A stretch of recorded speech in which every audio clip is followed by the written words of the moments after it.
말씀과 함께 101쪽에 있는 글을 읽어드리겠습니다. 모세는 노래를 지어 백성들에게 들려줍니다. 하나님께서 하시는 일은 완전하고 정의롭고 진실함을 노래합니다. 이에 비해 어리석고 지혜가 없는 백성들은 하나님을 배신하여 죄를 짓습니다. 그러한 백성들을 향하여 하나님께서 우리를 어떻게 보호하시고 지키셨는지 옛날을 기억하라고 합니다. 오직 하나님 외에는 다른 신이 없음에도 백성들은 하나님이 아닌 것으로 하나님의 질투를 일으키고 허무한 것으로 하나님의 진노를 일으킵니다. 이로 인해 이방 민족의 손에 하나님의 백성들은 고통을 당하게 됩니다. 하지만 결국에는 이스라엘 백성들을 긍휼히 여기시는 하나님으로부터 구원을 얻게 됩니다. 모세는 백성들에게 하나님을 기뻐하고 그의 명령을 지켜 행하라고 책언합니다. 이제 하나님께서는 모세에게 가나안 땅을 바라보게 하시며 죽음을 준비하도록 하십니다. 모세는 이스라엘에게 교훈의 노래를 가르칩니다. 이 말 가운데서도 보면 사실 좋은 말들보다는 어떤 면에서는 부정적인 말들 아니면 멸망을 예고하는 말이 더 많은 분량만큼 적혀 있습니다. 왜 이런 노래를 가르쳤을까요? 어떤 마음으로 이 노래를 가르쳤을까요? 먼저 우리가 생각해 볼 것들은 이 노래를 지어서 부르게 된 것들이 하나님의 명령이지만 모세도 이스라엘 민족을 지극히 사랑하고 있다는 것입니다. 부정적인 말을 하고 싶어서 하는 것이 아니라 그 부정적인 말을 통해서도 이들이 살기를 바라는 간절한 사랑의 마음이 담겨 있는 것입니다. 그래서 이 마지막 노래의 말들은 오히려 우리에게 큰 교훈이 되고 또한 우리가 생활을 해갈 때에 우리도 또한 하나님과의 관계에 진지하게 우리를 돌아볼 수 있는 것들이 나타나고 있습니다. 우리가 이 말씀을 통하여서 가장 먼저 기도할 것은 정직한 심령을 주소서라고 같이 기도하겠습니다. 하나님께서 우리 마음 가운데 정직한 심령이 깃들도록 하시도록 그렇게 간구해야 되겠습니다. 1절 말씀을 저희가 한번 보면요. 하늘이여 귀를 기울이라 내가 말하리라 땅은 내 입의 말을 들을지어다 내 교훈은 비처럼 내리고 내 말은 이슬처럼 맺히나니 연한 풀 위에 가는 비 같고 채소 위에 단비 같도다 라고 그렇게 말하죠. 하나님께서 모세에게 네가 죽기 전에 이스라엘에게 마지막으로 이 노래를 가르치라 하는 말이 시작되고 그리고 그 노래가 처음 시작하는 구절입니다. 하나님은 모세를 통해서 명령하시기를 이 노래로 이스라엘 민족에게 증인을 삼으라고 말하고 있습니다. 왜냐하면 사람들은 객관적이지 못하기 때문입니다. 사람들은 지극히 이기적인 방식으로 주관적입니다. 자기에게 이로운 방식으로 기억합니다. 과거의 일들이 자기 변명적으로 왜곡되는 경우가 적지 않습니다. 우리는 지혜롭기도 하고 이성적일 것 같지만 실상은 불완전하고 우리의 인격은 죄성으로 오염되어 있습니다. 그래서 과거에 있던 모든 사실들은 잊어버리고 오히려 자기중심적으로 생각하며 하나님을 원망합니다. 남 탓합니다. 자기의 죄를 인정하기 싫어하고 자기의 무지를 인정하기 싫어하여서 스스로 정당화하는 경우가 적지 않은 것입니다. 이것은 최초의 인류인 아담과 하와의 모습에서도 드러납니다. 특별히 아담이 했던 말 중에 그들이 선악과를 따먹고 하나님께서 찾아오셨을 때 아담이 했던 말이 무엇입니까? 하나님이 주신 저 여자가 이 과실을 주어서 제가 먹었습니다 라고 그렇게 얘기하죠. 이 말에 두 가지가 다 담겨 있습니다. 하나님이 주신 이 하나님의 잘못이라는 저 여자가 저 사람이 잘못이라는 것입니다. 이런 태도가 우리의 인격 가운데 여전히 나타나고 있습니다.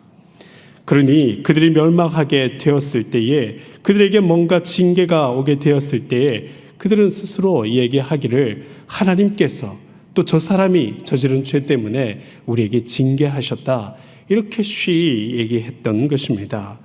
그런 면에서 우리의 마음의 변질됨을 가운데 하나님의 정직성과 하나님의 영광과 그들의 길이 감춰지지 않도록 오히려 하나님께서 이 노래를 지어서 증인으로 삼고 있는 것입니다. 여러분, 정직한 심령이 있어야 됩니다. 마음이 정직하여야 하나님의 말씀이 전해질 때에 귀 기울이고 깨달을 수 있습니다. 하나님 앞에 학자같이 알아듣게 해주십시오 라고 기도하는 것은 무릇 들리는 이 하나님의 말씀을 들을 만한 마음의 자세가 준비되고 정직한 귀를 열어서 그 말을 듣는 것을 의미하지요. 반대로 생각했을 때 마음이 뒤틀리고 그 마음이 부정적이면 어떤 정직한 말을 주어도 결국은 왜곡하며 듣게 되지 않습니까? 그러므로 이 교훈이 단비처럼 그들의 심령을 새롭게 한다라고 하는 것은 그들의 멸망하게 되었을 때에 하나님께 원망하고 다른 사람들에게 원인을 찾게 되면 결국은 다시 소생할 수 있는 길을 발견할 수 없으니 그 마음의 정직함을 갖고 이 말을 들을 수 있어야 그 모든 교훈은 단비처럼 오게 되는 것입니다. 예수께서 말씀하실 때에 마음이 청결한 자는 하나님을 볼 것이요 라고 말씀합니다. 심령이 정직한 사람은 만물의 역동 가운데서도 소소한 일들 가운데서도 하나님의 섭리를 발견할 수 있게 되는 것입니다. 특별히 다른 사람은 몰라도 하나님 앞에 나갈 때는 철저하게 정직한 사람이 되어서 그렇게 하나님의 영광을 볼 뿐만 아니라 그 심령이 날마다 소생하는 그와 같은 은혜를 누리시기를 주님의 이름으로 축원드립니다. 우리가 또한 이어서 기도할 것은 영적으로 우리가 성장하게 하옵소서라고 함께 기도해야 되겠습니다. 고린도전서에 그런 말씀이 나오죠. 우리의 육신은 날로 후패해져 가지만 우리의 심령은 날로 새로워진다. 우리가 죽을 때까지 영적으로는 성장해 갈 수 있는 것입니다. 그리고 그렇게 성장해 가는 사람만이 사실상 생명을 간직하고 있는 사람입니다. 하나님은 오늘 말씀 가운데서도 결국은 이 이스라엘이 하나님을 배신하게 될 것을 예고하고 있습니다.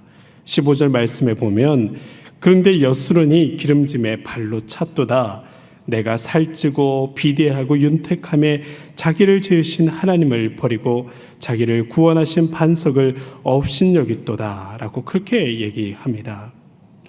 여러분, 사실은 이들의 왜 이와 같은 배신이 일어나게 했습니까? 이들의 신앙의 목적이 이 배신을 유발하는 것입니다. 이스라엘 민족이 하나님을 구하는 것이 아니라 그들의 신앙의 목적이 적과 꿀이 흐르는 땅 그 자체가 되어서 바라보게 되니 이와 같은 배신이 일어나게 되는 것입니다. 그들은 하나님을 청종하고 하나님의 말씀을 듣는 체하며 그 앞에서 예배하고 있는 것 같지만 궁극적으로 그들이 원하는 것은 적과 꿀이 흐르는 땅 그 자체에만 목적을 두고 있는 것입니다. 이제 이 땅에 들어와서 기름지고 복된 삶을 살게 되니 그들의 목적을 달성하고 나니 하나님이 필요 없어진 것이죠. 그런데 이스라엘은 이렇게 적과 꿀이 흐르는 땅이 그들의 목적이지만 하나님은 그게 아닙니다. 하나님은 이스라엘 그 자체를 기업 삼고 이스라엘 그 자체를 사랑하며 이스라엘 그 자체가 하나님의 목적이 되어졌던 것입니다. 우리의 마음도 그렇게 더욱더 숭고하게 자라나야 됩니다. 육신의 즐거움을 넘어서서 영적인 성장을 거듭해가며 우리의 삶의 목적과 기도의 목적과 예배의 목적도 날로 더 깊어져 가야 하는 것입니다.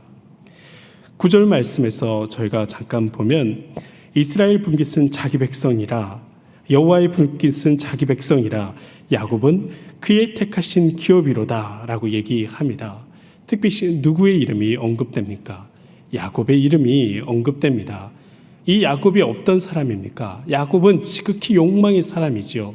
그래서 가족이 깨어지든 형에게 이런 불의한 일을 하든 부모를 속여가든지 간에 내가 원하는 바만 얻으면 다 괜찮은 사람이었습니다.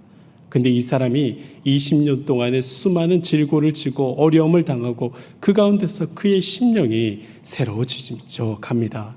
이제는 세상을 속이는 야곱이 아니라 하나님과 겨루어 이기는 사람, 하나님과 함께 거듭해서 살아가는 사람 이스라엘로 성장해 갔던 것입니다. 11절 말씀에 독수리가 자기의 보금자리를 어지럽게 하며 자기의 새끼 위에 너풀거리며 그의 날개를 펴서 새끼를 받으며 그의 날개 위에 그것을 엎는 것 같이 여호와께서 홀로 그를 인도하셨고 그와 함께한 다른 신이 없었도다 라고 말씀합니다. 독수리가 그 자녀를 교훈하듯이 교육시키듯이 특별히 높은 둥지에서 이 새끼를 떨어뜨립니다. 그럼 그 새끼가 아둥바둥 날개짓을 하고 그러나 그 힘이 모자라기 때문에 추락하고 있을 때 어미새는 더 앞질러 가서 다시 등에 태우죠. 다시 올라와서 또 떨어뜨립니다. 이런 일들을 반복하면서 그 새끼의 스스로 힘이 있어서 스스로 날 수 있도록 그 스스로 창공을 나르는 자유를 가질 수 있도록 어미가 돕는 것입니다. 이스라엘이 야곱이 그렇게 성장하는 것을 하나님께서 도우셨던 것처럼 이스라엘을 인도하여서 광야길 가운데서 하나님을 만나게 하시고 하나님을 느끼게 하셨던 것처럼 그렇게 하나님의 교훈을 베푸셨던 것처럼 계속적으로 이 이스라엘을 교훈해 오고 성장해 오고 스스로 생존할 수 있는 하나님과의 관계 속에서 창공을 나를 수 있는 그런 사람으로 성장시켜 갔던 것입니다. 우리도 마찬가지입니다. 하나님 앞에서 계속적으로 성장해 가야 됩니다. 그러기 위해서는 우리의 목적이 점점점 변화해 가야 되는 것입니다. 영적으로 더욱더 성장을 거듭해 가야 되는 것입니다. 그래서 우리의 모든 삶의 목적마저도 변화하고 궁극적으로 하나님 그분 한 분만을 원하는 그와 같은 신앙으로 나아갈 때에 우리의 모든 삶 가운데 자유가 있고 주께서 주시는 삶이 항구하게 우리에게 주어질 줄로 믿습니다. 그와 같은 성장을 거듭해 가시기를 또한 주님의 이름으로 축원드립니다. 우리가 기도할 때에 하나님께 앞에 주님께서는 배신할 것을 알고도 우리를 사랑하시는 분임을 기억하게 하소서 하고 그렇게 기도해야 되겠습니다. 하나님은 우리가 배신하는 것보다 더 큰 사랑을 가지신 분이십니다. 오늘 말씀의 흐름에서 보면요, 중간에 많은 멸망의 이야기들이 나옵니다. 그러나 이 멸망의 얘기를 하면서도 하나님께서 궁극적으로 어떤 얘기를 하십니까? 사람들이 하나님 앞에 범죄하고 하나님을 잊어버리고 하나님을 떠남으로 말미암아 하나님이 질투가 나서 한 민족을 일으키신다. 근데 그 민족을 일으키신 이유는 이스라엘이 질투가 나게 해서 다시 돌이키려고 하려고 하신다는 것입니다. 근데 이 이방인들이 뭣도 모르고 우리가 정말 지혜롭고 똑똑하여서 우리가 능력이 있어서 이렇게 이스라엘을 제압하는구나. 그렇게 하는 순간 하나님의 마음이 아프시는 거예요. 그리고 그 마음을 돌이켜서 다시 이스라엘을 생각하신다는 것입니다. 베드로의 배신을 예수님께서 예고하셨죠. 그가 3번 예수님을 부인하게 될 것이라고 그리고 예수님을 버리고 도망하게 될 것이라고 말씀하셨습니다. 그런데 예수님은 그때 이미 이를 회복할 계획을 가지고 계셨습니다. 그리고 베드로가 실제로 배신하고 이제 그가 망하여서 떠나 있을 때에 예수님께서 친히 찾아가시죠. 그리고 3번 배신했던 그 베드로에게 3번 물으십니다. 요한의 아들 시몬아, 네가 나를 사랑하느냐? 요한의 아들 시몬아, 네가 나를 사랑하느냐? 요한의 아들 시몬아, 네가 나를 사랑하느냐? 그렇게 배신했던 3번의 말을 사랑의 말로 바꾸어 가셨던 것입니다. 우리가 망했을 때에도 하나님을 붙들어야 됩니다. 우리가 어려울 때 더욱 하나님을 붙들어야 됩니다. 그 회복의 역사가 하나님께 있는 것입니다. 그리고 궁극적으로 이 베드로가 그전까지는 그의 성정으로 싸우면서 예수님을 위한 열심히 있었던 사람인데 이렇게 회복한 다음에는 그에게 큰 성령을 선물로 주셔서 이제는 성령의 소욕으로 살아가는 사람, 성령의 능력으로 살아가는 그런 사람으로 바꾸어 주셨던 것입니다. 우리가 가능하면 할 수만 있다면 하나님 앞에 범죄치 않고 배신을 행하는 그런 일들은 결코 하지 말아야 되겠죠. 그렇지만 우리가 혹 넘어졌다 할지라도 우리가 유혹에 끌려갔다 할지라도 하나님의 긍휼을 믿으며 그분 앞에 다시 엎드려야 됩니다. 상한 심령을 끌고 주님 앞에 나와야 됩니다. 하나님은 상한 심령을 구한다 말씀하셨습니다. 모든 것을 소생케 하시는 그 하나님의 능력 위에 온전케 되는 역사를 맛보시기를 또한 주님의 이름으로 축원드립니다. 우리의 모든 삶 가운데 동행하시는 분, 우리가 정말로 그 앞에 세워지기를 기대하시는 그분을 바라보며 우리의 인생을 경영함으로 말미암아 하나님께서 우리를 새롭게 하시는 그 능력 안에서 참 자유와 기쁨으로 살아가시는 한 날 한 날이 되시기를 주님의 이름으로 축원드립니다. 우리 이 시간 함께 기도하겠습니다. 오늘 말씀의 교훈들을 생각하면서 오직 하나님 앞에 정직한 심령이 되며 그 앞에서 살아갈 수 있도록 함께 기도합니다. 그리고 오늘 저녁 가운데 교육부 1일 부흥회가 있는데 그 가운데 하나님께서 은혜를 더하여 주시도록 함께 기도하겠습니다. 같이 기도합니다. 주여 믿습니다. 주여 믿습니다. 주여 믿습니다.